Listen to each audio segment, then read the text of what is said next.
Ako po dati nagsimula ako sa pagbebenta ng t-shirt. Yun ang unang-una ko naging negosyo. Nilalako ko lang yan sa mga kaibigan, kamag-anak, kapitbahay. Ang buhay namin sobrang simple. Simple in a way na hindi ko mako-compare yung buhay ko before and to now.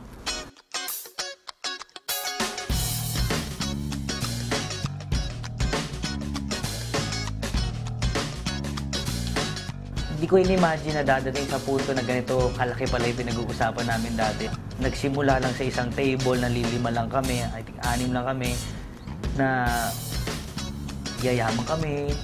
Alam namin kikita kami pero hindi ganito kalaki.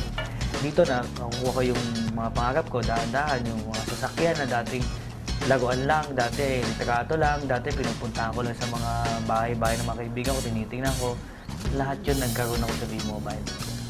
Pati yung dream na condo ko before, na sa Fort, umadaan kami doon, sabi sa sarili ko, one day, magkakaroon ako ng unit dyan.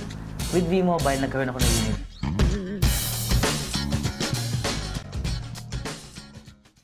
Siguro without V-Mobile, walang sasakyan, walang savings, walang masarap na buhay.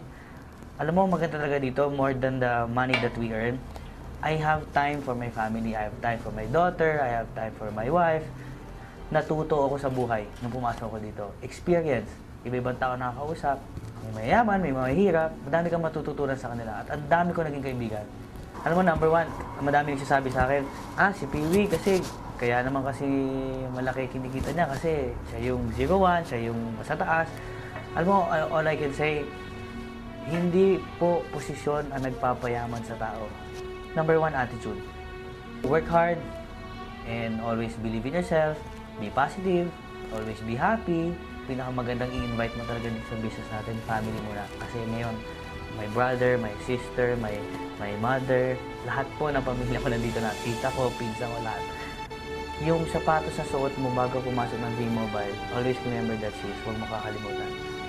For V-Mobile, I wish more power, more blessings to come, and I always wish everyone, all the members of V-Mobile, we are all happy millionaires.